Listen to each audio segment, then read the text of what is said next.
up, everyone? It is I, Aquas, and we're gonna be kicking off the good old Daimakaimura block here. And yeah, gonna be some good old ghouls and ghosts here on the super graphics.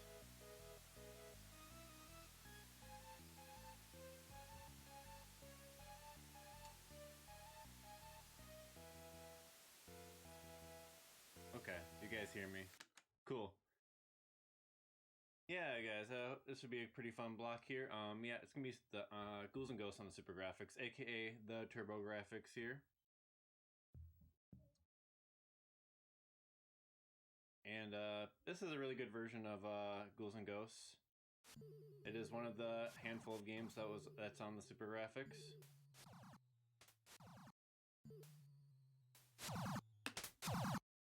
You guys think the volume's really quiet, eh? I can adjust that. I'm seeing some comments about from RGL here. I'll put it back up a bit.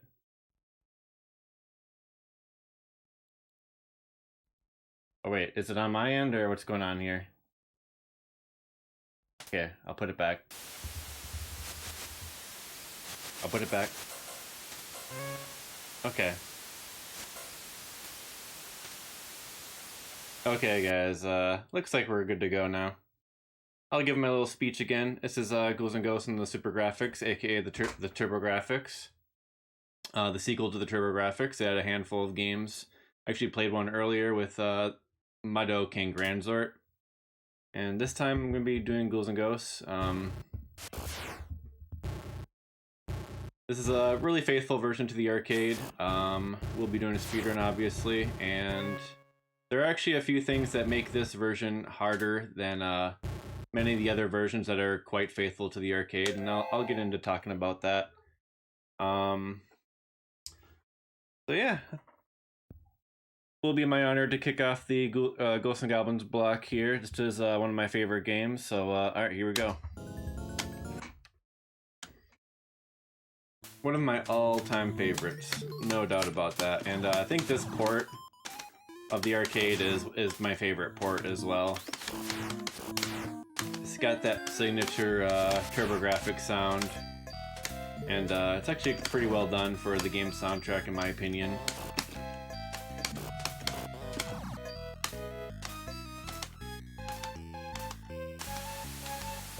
As is the status quo in a lot of the G&G games, speedrun will slightly revolve around solid play. If I take a death, that is usually a significant time loss.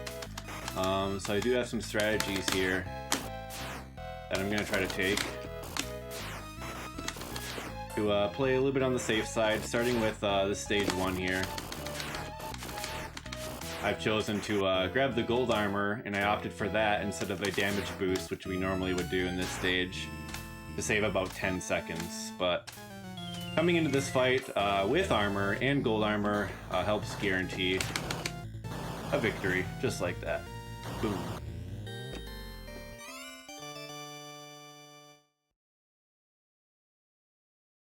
Yeah, and then like, you know, it's pretty true in this game as well. Getting the dagger is the way to go, and gonna be basically farming for the dagger in stage 3. But for right now, we've got some random turtles. I'm getting caught up in turtle traffic. These turtles are really hard to predict how they jump in and whatnot, but yeah, we're through. Oh lord. Oops. Yeah, I was gonna explain about the traps in the bridge, and as I was thinking about that, I fell into a trap in the bridge. The bridge is not really an issue usually, because all the traps are in the same spot every time. I don't know why I did that again. Alright, I should probably focus a little bit more here. We should be good. Just had a little brain fart there.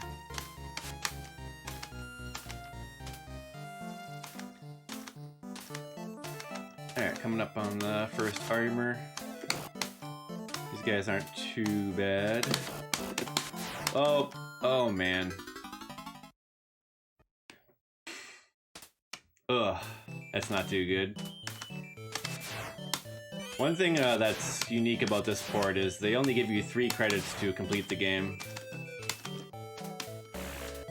So I'm already in a little bit of trouble as far as completing the game in 1 credit. I've already used up 2 of my lives. Now I'm on my last one. I'll get another one eventually.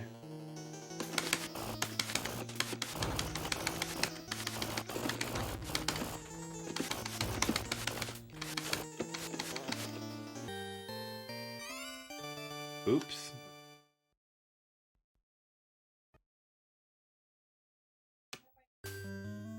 Yeah, I'll get another one at, I think 30k points. Anyway. Here's the auto-scroller, there's the dagger. Nice. Early dagger drop. It's always good.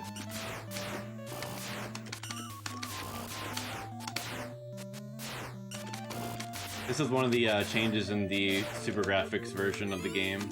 This section here, the goblins swoop down more frequently. They also drop their boulders more frequently.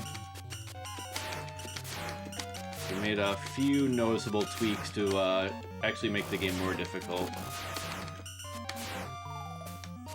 Oops, probably should not have grabbed that. Oof. Or hit that enemy. Alright, that was a little tense. That axe is probably the worst weapon in the game. It's piercing. You can only have one on screen at a time, except for certain situations. Yeah, and I'm actually gonna play this part more conservative than I'd like to because of the earlier deaths.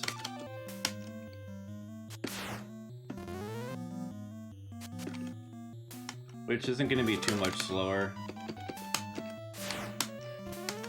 Hopefully, anyway. Alright, I'm not gonna make that, but... Oh my god.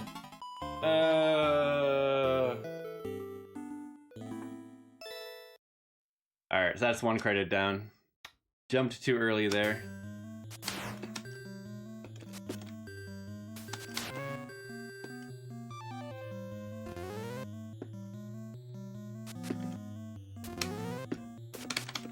Oops. Try that again.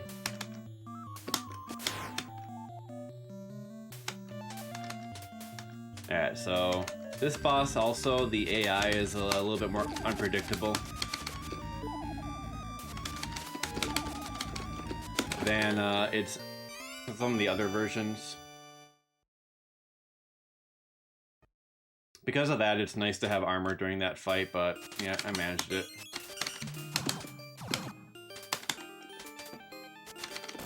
It's alright though, I got 2 more credits, so I should be able to at least complete the game. But yeah, kind of uncharacteristic gameplay there from me. Usually I'm pretty solid. Try to have a solid game from here on out though.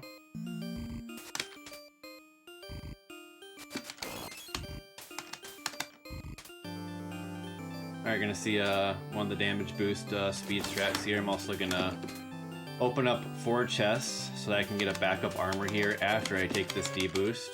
I can skip some of this section and then I get a backup armor. The 4th armor, or rather the 4th chest revealed in a checkpoint.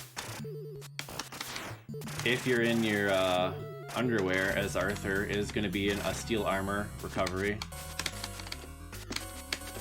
We come to own one of the more random bosses of the game, where these worms come out.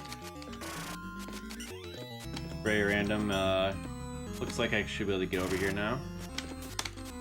Oh. And I'm gonna take a hit. That's why the backup armor is nice to have. And then from this point, I can just take out the boss from this right position. And those worms can't reach me over here.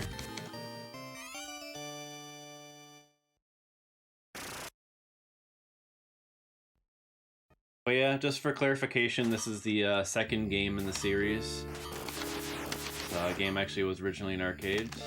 as well as the original Ghosts and Goblins. And then Super Ghouls was SNES only. And then you get the PSP one, Ultimate, afterwards. And then there's like some side games and whatnot throughout the series. Oops. Oh. A little feisty.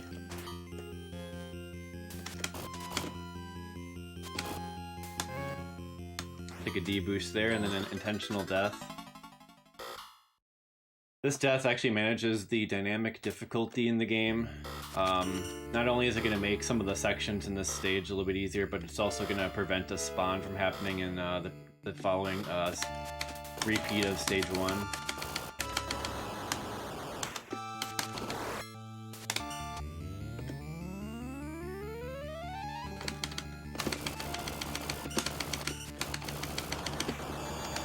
Okay, here's another section that's harder in this version of the game. These mini shielders, the stage 1 boss, I think they have the same health as the stage 1 boss himself, but in most of the other versions, those mini bosses actually have less health. But here they have more. And then also on this version, you have to kill both of these. Oh man, both of these Astaroths to advance, to scroll the screen. You do not have to do that in any other version.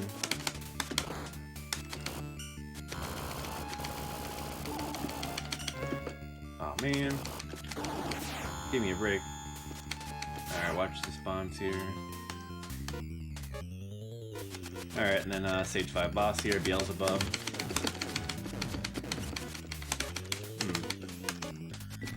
Probably pretty close to a kill there. This is somewhat of a... Okay, we got him. Alright, now we'll go to the second loop, which is required to see the ending of the game. Yeah, so pretty bumpy there, having gaming overed, but I haven't had any really problems since the game over.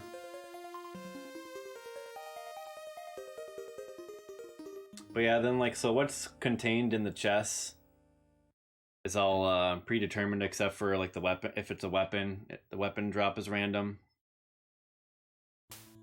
And yeah, it's a certain order. It's actually pretty similar to Super Ghouls and Ghosts in that respect, except it's actually a more simple chest order system than SG&G. Alright, so loop 2 here.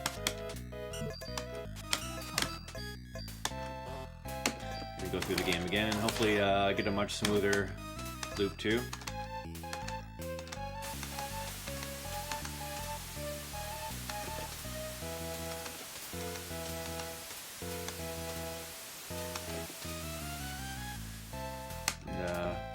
I'm not going to take this D-boost here yet again.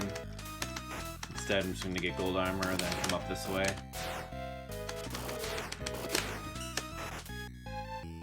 And that looks fine.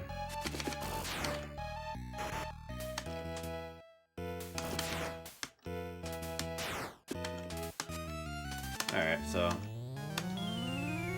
Here we go.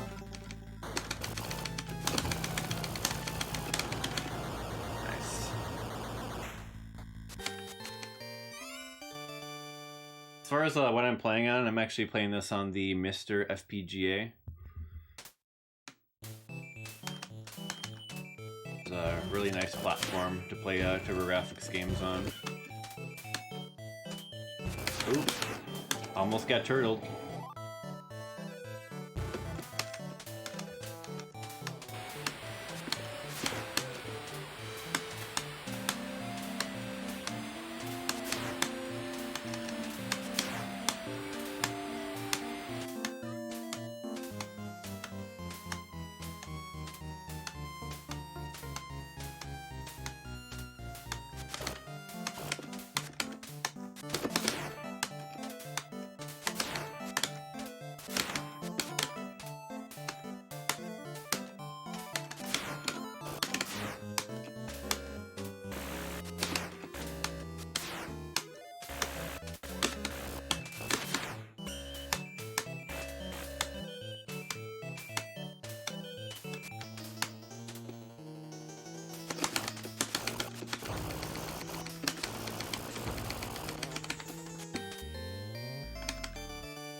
was pretty clean.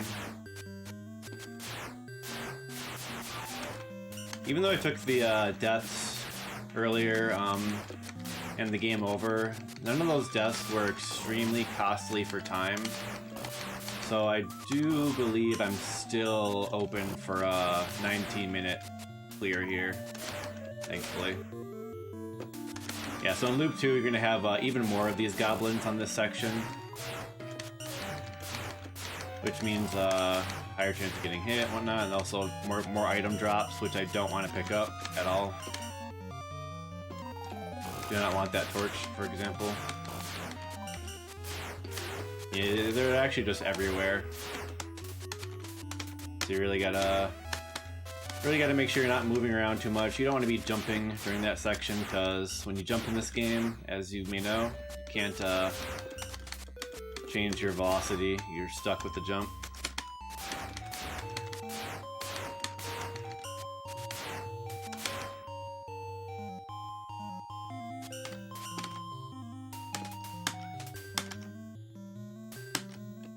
Alright, let's do this again now.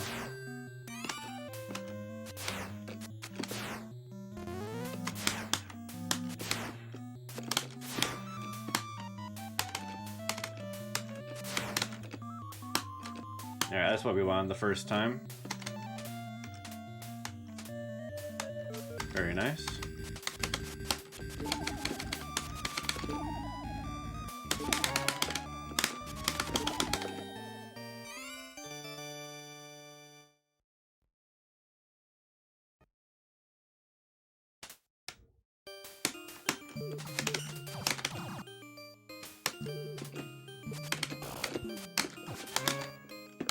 Ah.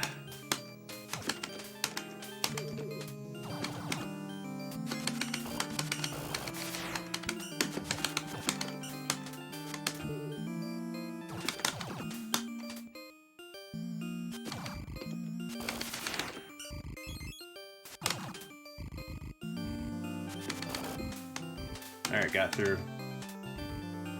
Take an intentional death here. Oop. We can take that D-boost. We can take the D-boost yet again.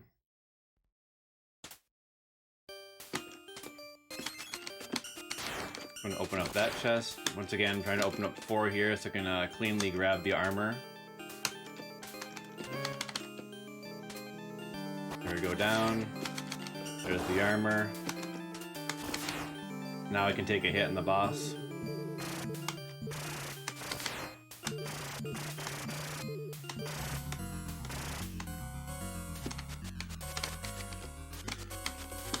As far as I can tell, this boss is not affected by the dynamic difficulty, but it's kind of hard to say still, because it kind of does whatever it wants. Oh, getting some pretty good patterns here. Nice. Yeah, that was a pretty clean fight. The worms kind of just dispersed away from me. A lot of slowdown there, though.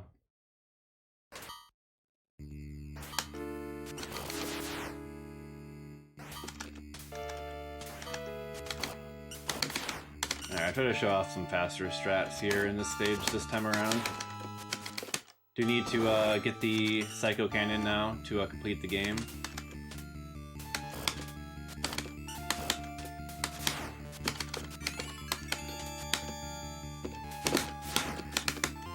So there it is.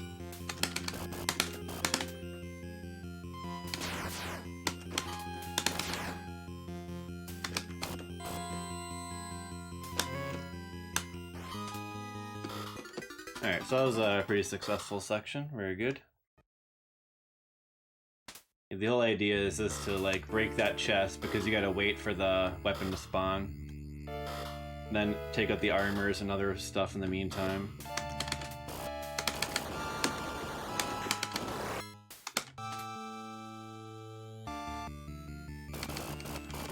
Then with gold armor, it's gonna delete the projectiles from these guys. And this weapon just does a lot of damage.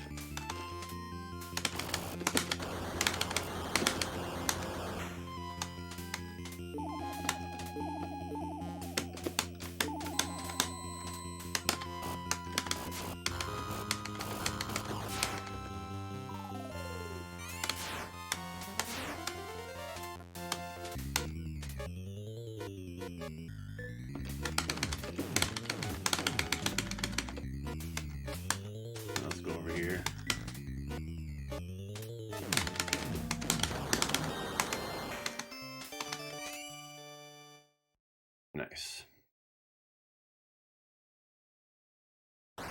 Yeah, the movement of that boss pretty random. Alright. I met my estimate after all, so I guess I'm happy with that, despite the game over. Yeah, that was a really good second loop, so I'm pretty happy with that. I think I was just a little bit nervous in the first loop, so I took some of those weird deaths. But they ended up not costing me all that much time, so overall I'm satisfied with that. Yeah, there's some good sections in there, and I kind of glossed over some stuff, but yeah, that stage 4 first section is one of the more random sections of the game. I actually got by that section, luckily, because the like sprite limit got reached when I was like surrounded by the worms in the beginning of stage 4. Yeah, there was a worm right behind me that was supposed to fire at me and kill me there, but in this version, the sprite limit gets reached. So that worm did not kill me there, even though I didn't have armor. And then I kind of moved back and killed the one in front of me and moved forward. So that actually was pretty nice.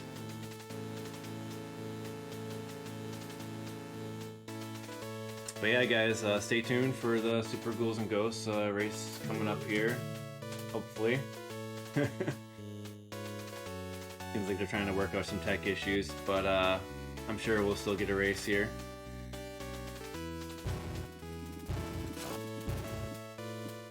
But yeah, do check out the game sometime if you haven't played it. It's a lot of fun.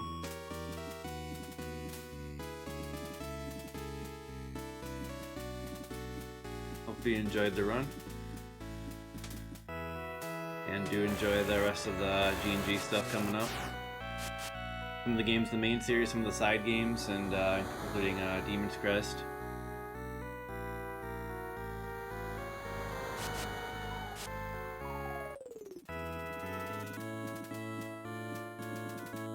Thanks to the GGs, everyone. But yeah,